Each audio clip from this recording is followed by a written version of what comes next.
একটু নিচে নিচে ঠিক আছে।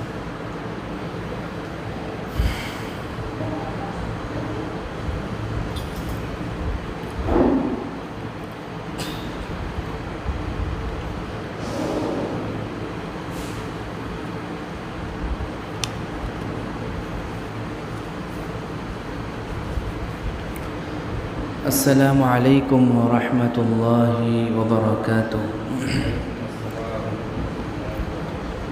الحمد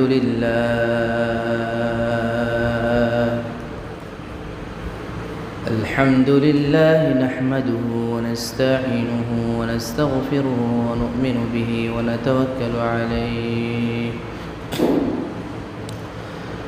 ونعوذ بالله من شرور أنفسنا ومن سيئات أعمالنا.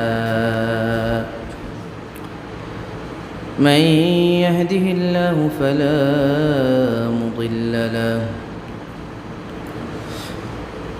ومن يضلله فلا هادي له. ونشهد أن لا إله إلا الله وحده لا شريك له. ونشهد أن سيدنا وسندنا وحبيبنا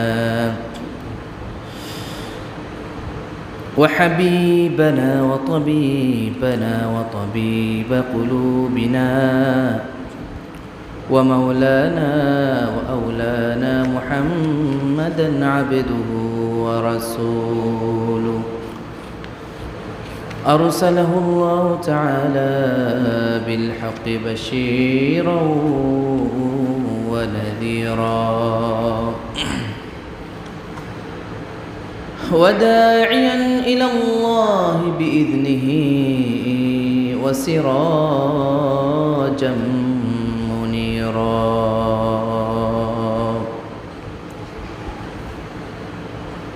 اللهم صل على محمد وعلى آل محمد كما صليت على إبراهيم وعلى آل إبراهيم إنك حميد مجيد. اللهم بارك على محمد وعلى آل محمد كما باركت على إبراهيم وعلى آل إبراهيم إنك حميد مجيد.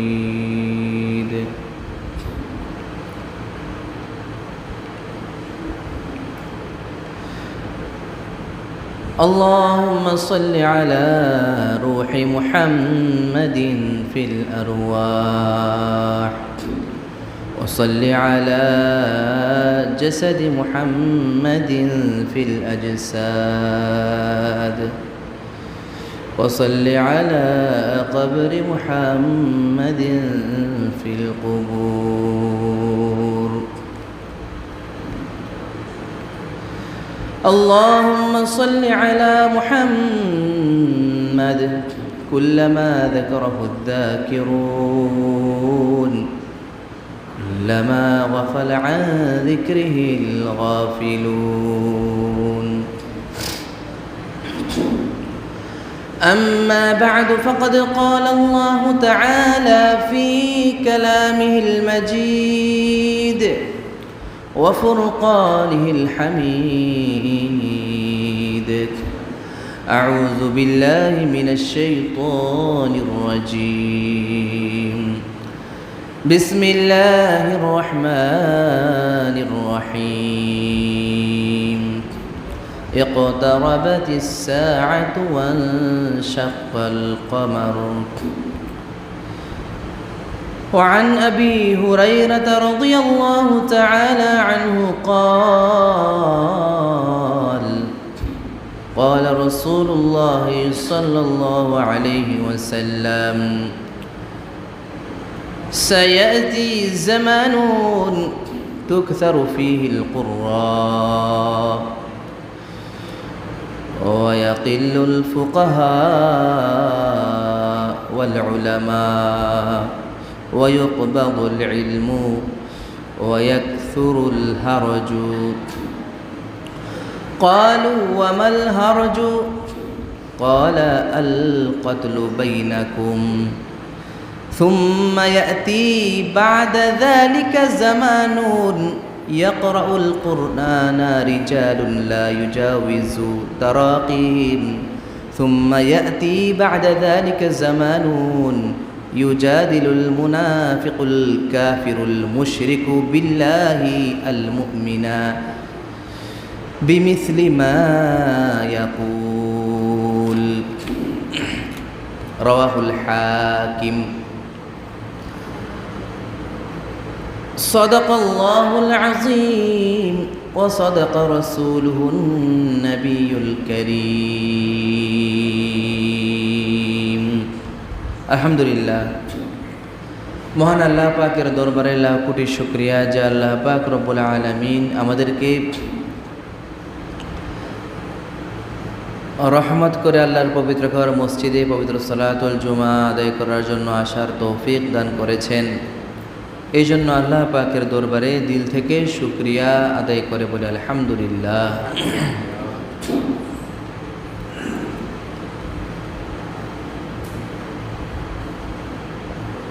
সম্মানিত মুসল্লিয়ানে কেরাম,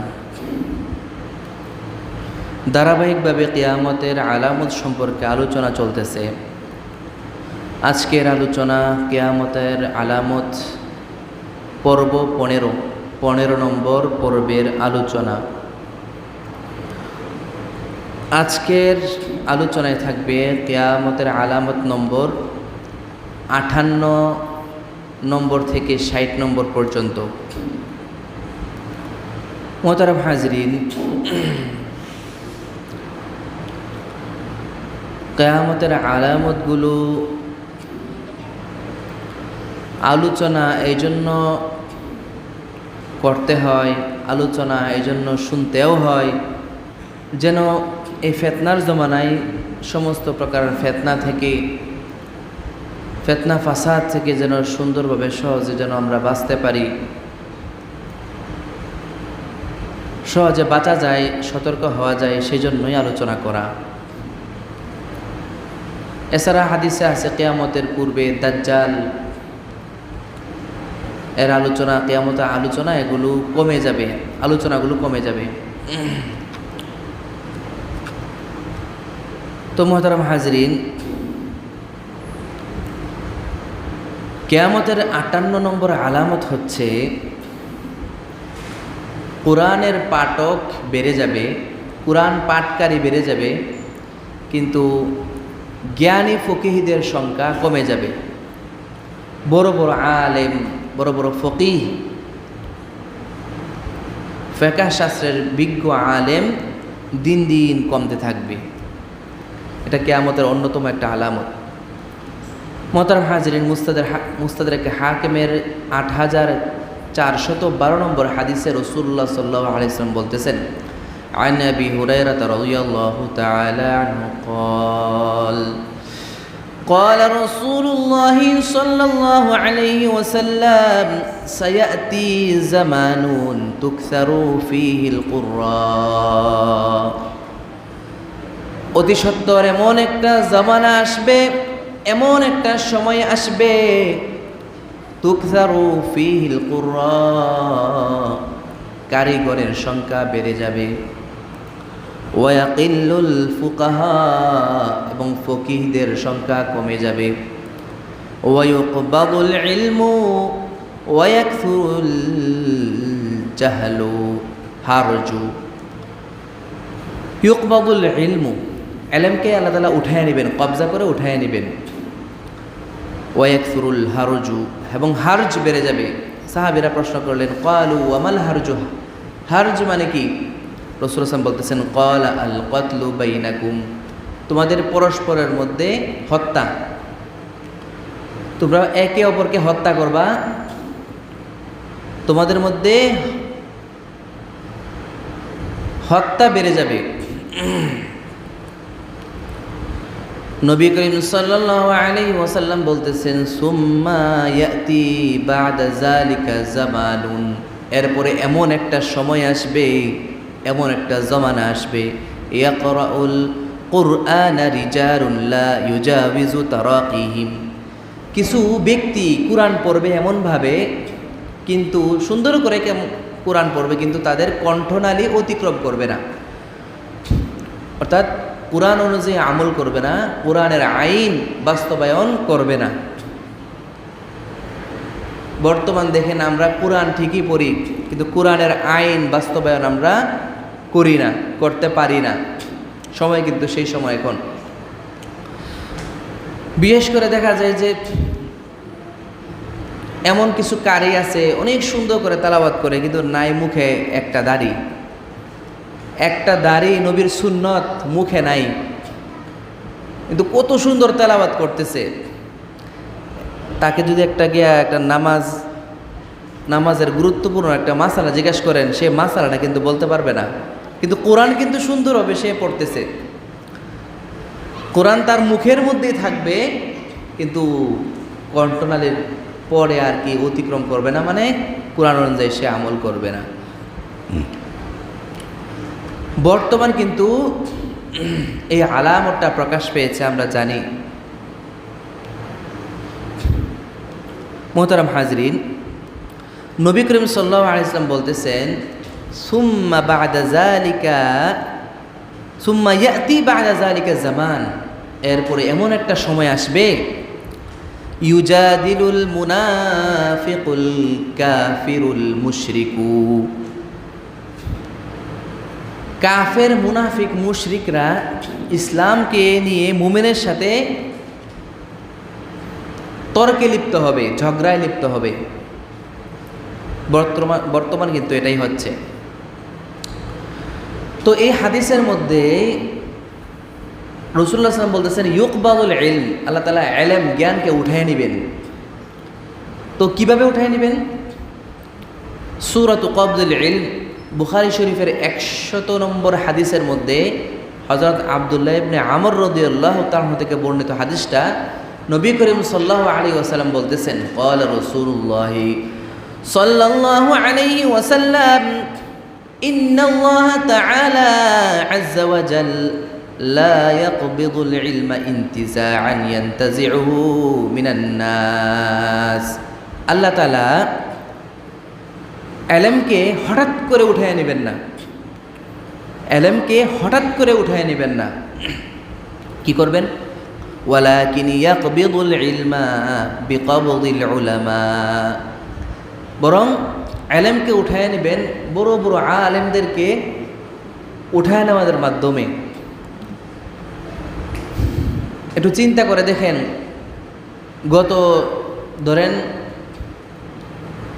10 বছরের মধ্যে, 10 বছর লাগবে না, 5 বছরের মধ্যে দেখেন বড় বড় আলেম, জগৎ বিখ্যাত আলেম দুনিয়া ছেড়ে চলে গেছেন। তাদের জায়গা, তাদের স্থান পূর্ণ করার মতো আলেম আর হইতেছে না। এই যে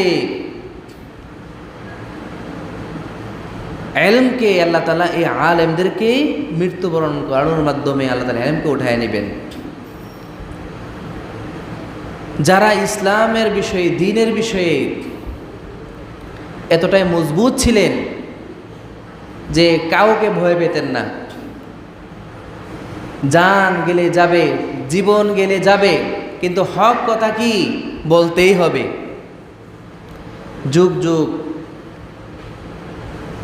যুগের পর যুগ যাচ্ছে, সময় চলে যাচ্ছে, আমরা ওনাদেরকে আমরা হারাচ্ছি, কিন্তু ওনাদের মতো আর কাউকে পাচ্ছি না যে বাতিলের সঙ্গে তারা কি কোনোদিন আপোষ করে নাই, বাতিলের সঙ্গে।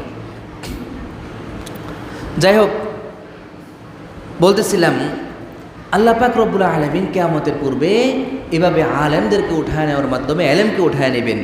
হাত্তা ইযা লাম ইউবকি আলিমান, এমনকি কিয়ামতের উপরে যখন একদম আলেম থাকবে না, কোনো আলেম যখন থাকবে না দুনিয়াতে, ইত্তাখাযান নাসু রুউসান জুহালা, মানুষ জাহেলদেরকে, মূর্খদেরকে তারা আলেম বানায় নিবে, তাদের থেকে জানবে, জিজ্ঞাসা করবে, সর্দার বানায় নেবে তাদেরকে, জাহেলদেরকে, মূর্খদেরকে। ফাসুইলু, তাদের কাছে প্রশ্ন করা হবে। জাহেলরা কি প্রশ্নের উত্তর দিবে? জাহেলদের কাছে মানুষ জিজ্ঞাসা করবে বিভিন্ন মাসালা মাসাইলের বিষয়ে, বিভিন্ন বিষয়ে জিজ্ঞাসা করবে। ফাআফতু বিগাইরি ইলমিন, তারা ইলম ছাড়া তারা ফতোয়া দিতে থাকবে, যে ফতোয়াগুলো কুরআন হাদিস অনুযায়ী হয় না, ভিন্নভাবে তারা কি করবে? ফতোয়া দিবে। ফাদাল্লু আদাল্লু, নিজেরাও গুমরা হবে, অন্যদেরকেও গুমরা বানাবে। নিজেরাও গুমরা হবে, অন্যদেরকেও কি বানাবে? গুমরা বানাবে। আমরা কিন্তু সেই যুগে চলে আসছি, আমরা সেই যুগে চলে আসছি, এই জন্য সতর্ক থাকব। সবার কাছ থেকে আমরা এলেম নিব না, সবার কাছে জ্ঞান নিব না, জানতে হবে, বুঝতে হবে। অমুক ব্যক্তি যার থেকে আমি জিজ্ঞাসা করব, জানবো তিনি আহলে হক কিনা, আহলে সুন্নাত ওয়াল জামাতের অন্তর্ভুক্ত কিনা, নাকি কিছু আছে নামের মুফতি, নামের আলেম যারা মাজার পূজা করে, মাজারে গিয়ে সেজদা দেয়, মাজার কাছে চায়, যায় চায়, আছে কিছু আছে এরকম। যাই হোক, আমি সেদিকে যাচ্ছি না। তো আমরা যার কাছ থেকে এলেম শিখবো, জানবো, ফতোয়া মাসালা জিজ্ঞাসা করব, আমরা জেনে শুনে জিজ্ঞাসা করব। এটা হচ্ছে 58 নম্বর আলামত বললাম। কিয়ামতের 59 নম্বর আলামত, মানুষ তুচ্ছ এবং স্বল্প জ্ঞানীদের কাছ থেকে এলেম অন্বেষণ করবে, এলেম শিক্ষা গ্রহণ করবে। তারা নিজেরাই জানে না মানুষকে কি জানাবে। নবী যুগ থেকে শুরু করে মানুষ দিনদার, পরহেজগার, আল্লাহওয়ালা, মুহাক্কিক, মুদাক্কিক উলামায়ে কেরামদের কাছে গিয়ে তাদের কাছে এলেম শিখতেন। নবী বলতেছেন কিয়ামতের পূর্বে এমন একটা সময় আসবে, মানুষ স্বল্প জ্ঞানী, নির্বুধ লোকদের থেকে জ্ঞান নেবে, এলেম নেবে, এবং তারা ফতোয়া দিয়ে নিজে তো বিভ্রান্ত হবে, অপরকে বিভ্রান্ত করবে, পথভ্রষ্ট করবে। নবী করিম সাল্লাল্লাহু আলাইহি ওয়াসাল্লাম বলতেছেন হাদিসে, ক্বালা রাসূলুল্লাহ সাল্লাল্লাহু আলাইহি ওয়াসাল্লাম, ইন্না মিন আশরাতিস সাআতি ইউলতামাসুল ইলমু ইনদাল আসাগির, কিয়ামতের পূর্বে ইলম অন্বেষণ করা হবে আসাগরদের নিকট, অর্থাৎ যারা স্বল্প জ্ঞানের অধিকারী, কিছু জ্ঞান রাখে, কিছু ধারণা রাখে, তাদের কাছ থেকে মানুষ জ্ঞান শিখবে, জ্ঞান নেবে। তারা নিজের ব্যক্তিগত মতামত দিয়ে কোরআন এবং হাদিসের ব্যাখ্যা করবে, নিজের ব্যক্তিগত মতামত দিয়ে কোরআন এবং হাদিসের কি করবে? ব্যাখ্যা করবে। ফাদাল্লু আদাল্লু, নিজেরাও গুমরা হবে, অপরকেও গুমরা বানাবে। অতএব আমরা এই বিষয়ে খুব সতর্ক থাকব। মোবাইলের মধ্যে অনেকে বলে যে আমি তো এই যে মোবাইলের মধ্যে শুনছি অমুক বক্তা তো এটা বলছে জায়েজ, এটা বলছে এই সেই। হ্যাঁ মোহতারাম হাজরিন, ভুলভাল মাসআলা দিলে নিজেও গুনাহগার হবে, অপরকেও গুনাহগার বানাবে। মোবাইলের মধ্যে বিভিন্ন ধরনের বিভিন্ন মতাদর্শের কিছু নামের আলেম থাকে, নিজের নামের শুরু তারা আলেম, মওলানা, মুফতি ইত্যাদি লাগায়, কিন্তু বাস্তবিক অর্থে তারা হক্কানি রব্বানি আলেম না, যার কারণে ভুল বিষয় সেখানে কি করে? প্রচার করে। মারামারি শুরু করে দেয় যে নবী তো গায়েব জানে, নাউজুবিল্লাহ। নবী হাজির নাজির, কিয়াম মিলাদ থেকে শুরু করে তারা বিভিন্নভাবে কি এই অনলাইনের মধ্যে প্রচার করে এবং চ্যালেঞ্জ ছুড়ে মারে যে কে আসো আমার চ্যালেঞ্জ গ্রহণ করবা। সাধারণ একজন মানুষ সেও জানবে যে গায়েবের বিষয়ে, অদৃশ্যের বিষয়ে একমাত্র আল্লাহ তাআলা ছাড়া কেউ জানেন না, নবীও জানেন না অদৃশ্যের বিষয়ে। আলিমুল গায়বি ওয়াশ শাহাদা কোরআন শরীফে আছে। কোরআন শরীফে এটাও আছে, হে নবী আপনি বলে দিন যে আমি গায়েব জানি না। একদম ক্লিয়ার, একদম স্পষ্ট আয়াত আছে। এরপরেও তারা ওই নামের কিছু মানুষ, নামের আলেম, তারা প্রচার করে যে নবী নাজুল্লাহ গায়েব জানেন। এবং নবী হাজির নাজির তারা মনে করে একটা চেয়ার ফাঁকা রেখে দেয়, এই চেয়ারের মধ্যে নাকি নবী চলে আসছেন বলে তারা দাঁড়িয়ে যায়। দাঁড়িয়ে কি করে? মিলাদ, কিয়াম ইত্যাদি করে, যেগুলো সাহাবীদের থেকে কোনো রাওয়ায়াত নাই, কোরআন নাই, হাদিসে নাই, কোথাও নাই, ইত্যাদি ইত্যাদি। আমি একটা উদাহরণ বললাম।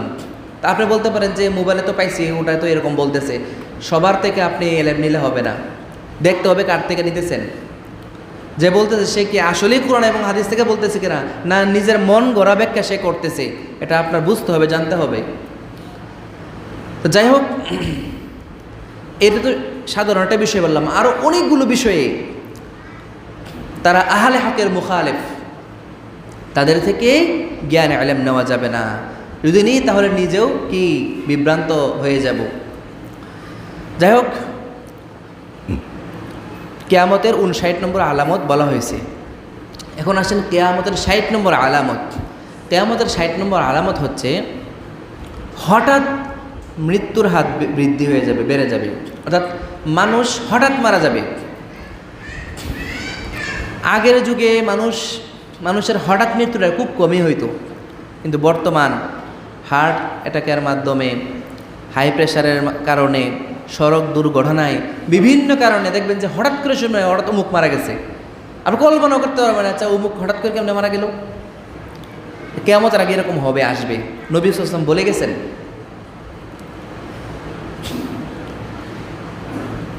তবরানী শরীফের 173 নম্বর হাদিসে রাসূলুল্লাহ সাল্লাল্লাহু আলাইহি ওয়াসাল্লাম বলতেছেন, ক্বালা রাসূলুল্লাহ সাল্লাল্লাহু আলাইহি ওয়াসাল্লাম ইন্না মিন আমারাতিস সাআতি আইয়াজহারাল মাউতুল ফাজআতি। কিয়ামতের আলামতগুলো থেকে একটা হচ্ছে হঠাৎ মৃত্যু প্রকাশ পাবে, মানুষ হঠাৎ করে মারা যাবে। কিছুদিন আগে দেখেন পত্রিকায় আসছে, কিছুদিন আগে এক লোক বিদেশ থেকে আসতেছে, তাকে রিসিভ করার জন্য এয়ারপোর্টে একটা হায়েস নিয়ে তার স্ত্রী, তার মা, আত্মীয় স্বজন, ছোট বাচ্চা সহ সবাই কি তাকে রিসিভ করে নিয়ে যাচ্ছে। যাওয়ার সময় ড্রাইভার হয়তো ঘুমিয়ে পড়ছে, এই হায়েস চলে গেছে সরাসরি কোথায়, আপনারা অনেকে ঘটনাটা শুনছেন, পুকুরে চলে গেছে। শুধু যে প্রবাসী, সে প্রবাসী ব্যক্তি শুধু বের হতে পারছে, ড্রাইভার মনে হয় বের হয়ে পলাইছে। আর বাকি সবাই যে যেরকম ছিল আর কি, কারণ লক ছিল দরওয়াজা, কাঁচও ভাঙতে পারে নাই, ছোটো বাচ্চা সহ সবাই মারা গেছে। সবাই, একটা ফ্যামিলির 8-10 জন লোক যদি একসাথে মারা যায়, নিজের স্ত্রী, নিজের মা, নিজের বোন, নিজের সন্তান সহ একসাথে যদি এতগুলো মানুষ মারা যায়, এটা এই সুখ কীভাবে মানুষ হয় চিন্তা করে দেখেন। ওই লোকটা বিদেশ থেকে তাদের জন্য কত কিছু নিয়ে আসছে, অনেক কিছু নিয়ে আসছে, কিন্তু জিনিসগুলো ঠিক আছে, কিন্তু জিনিসগুলো দেওয়ার মতো কেউ কি নাই। এই যে হঠাৎ মানুষ মারা যাবে, এটা কি কিয়ামতের একটা আলামত। এই আলামতগুলো একদম আমাদের সামনে দৃশ্যমান, আমরা দেখতে পাচ্ছি এই সমস্ত আলামত। তো একমাত্র জ্ঞানী মানুষরাই সবসময় সদা মৃত্যুর জন্য নিজেকে প্রস্তুত রাখে, সবসময় নিজেকে প্রস্তুত যে রাখে, সে একমাত্র জ্ঞানী মানুষ। আর গুনাহ হওয়ার সাথে সাথে সে খালেস দিলে আল্লাহর কাছে কি করে নেয়, তওবা করে নেয়। মুহতারাম হাজিরিন, কার মৃত্যু কখন চলে আসে আমরা কিন্তু বলতে পারি না। এরকম মানুষ দেখা গেছে, ধরেন আপনার সামনে এভাবে কথাবার্তা বলতেছে, কথা বলার মাঝখানে হঠাৎ করে সে মারা গেছে, একদম হঠাৎ করে। দোকানে সে কাজ করতেছে, হঠাৎ করে একজন কাজ করার মধ্যেই মারা গেছে। বা সাংবাদিক সে সংবাদ পড়তেছে, এই সংবাদ পড়া অবস্থায় হঠাৎ করে মারা গেছে, এটা কিন্তু হচ্ছে কিন্তু এটা ইত্যাদি ইত্যাদি। এই মৃত্যুগুলো হঠাৎ করে চলে আসা, এটা কি আমাদের একটা আলামত। তো আমরা সর্বদা নিজেকে এই মৃত্যুর জন্য প্রস্তুত রাখবো। সবসময় চিন্তা করব, আমার যদি এখন মৃত্যু চলে আসে আল্লাহর কাছে কি নিয়ে হাজির হব, কি জবাব দিব আল্লাহর কাছে। নিজের জীবনের কয়েকত নামাজ উমরি কাজা আমার আছে, কয়েকত নামাজ পড়ছি আর কয়েকত নামাজ কাজা করছি, আর কাজাগুলোর মধ্যে কয়েকত কাজা করছে আর কয়েকত বাকি থেকে গেছে, একটু হিসাব কিতাব কিন্তু আমরা মিলাবো। যেই নামাজগুলো কাজা হয়ে গেছে এগুলো কিন্তু পড়তে হবে, এগুলো কিন্তু রেখে দিলে কাজ হবে না। এগুলো যদি আমরা না পড়ি এগুলো হিসাব কিন্তু আল্লাহর কাছে দিতে হবে। একক নামাজ কাজা করলে, কাজা রেখে দিলে না, কাজা করলে এর তো গুনাহ আছে, কাজা করে আল্লাহর কাছে তওবা করে মাফ চাইতে হবে, আল্লাহ নামাজ তো ভুলে কাজা করে ফেলেছি, আমি তোমার কাছে মাফ চাইতেছি।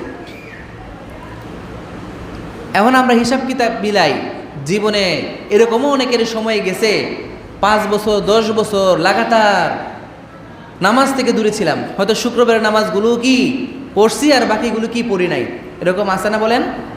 অনেকের আছে। আমরা প্রতিদিন আমরা 5 ওয়াক্ত নামাজ যদি করে আদায় করে ফেলি, যে ওয়াক্ত নামাজ পড়তেছি সেই ওয়াক্তের নামাজে আমরা পড়ে ফেললাম, নামাজ পড়ার আগে পড়ে ফেললাম, বা সময়ে সময়ে পড়ে ফেললাম, তো আমরা এই উমরি কাজাগুলো খুঁজে খুঁজে আমরা আদায় করে নিব। আর না হলে আল্লাহ তাআলার কাছে কি জবাব দিব বলেন? আসলে আমরা কি কোনো সময় চিন্তা করছি কিনা, পরীক্ষার হলে, ধরেন আপনি পরীক্ষার হলে গেছেন, অনেকগুলো আপনি এই প্রশ্ন কোনগুলো আসতে পারে আপনার ধারণা নিয়ে গেছেন,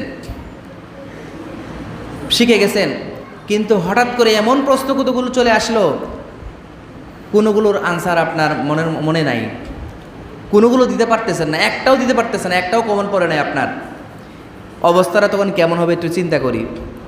তদ্রূপ যদি কবরে যাই, কবরে যাওয়ার পরে দেখেন যদি আমরা যদি ধরা খায় যাই, সেখানে দেখতেছি, হঠাৎ কল্পনা করবো মাঝে মধ্যে ঘুমানোর আগে একটু বিছানার মধ্যে মাথার বালিশের মধ্যে মাথা রেখে একটু চিন্তা করব, কল্পনা করব যে ধরেন আমি মারা গেছি, আমাকে গোসল করাইতেছে, কাফন পরাচ্ছে, কবরে রেখে আসছে, এই যে এখন মুনকার নাকির এসে প্রশ্ন করবে, আমাকে কি ওই জান্নাত থেকে ফেরেশতারা এসে কি সাহায্য করবে, না আযাবের জাহান্নাম থেকে আযাবের ফেরেশতারা আসবে?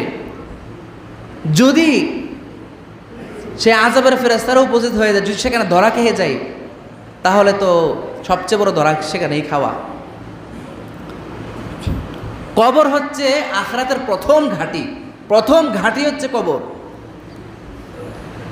আমরা মাঝে মধ্যে কল্পনা করব, শয়তান কিন্তু আমাদেরকে ভুলায় রাখে, দুনিয়ার মধ্যে এমনভাবে আমাদেরকে ডুবায় রাখে, আখিরাতের কথা, মৃত্যুর কথা, কবরের কথা কিছুই কিন্তু মনে করতে দেয় না, কিছুই না।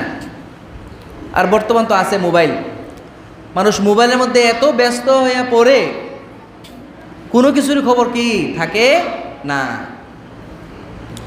মোহতারাম হাজরিন, সবসময় নিজের প্রতি খুব খেয়াল রাখবো, মৃত্যুর কথা, আখিরাতের কথা স্মরণ রাখবো, আমল সবসময় করার চেষ্টা করব।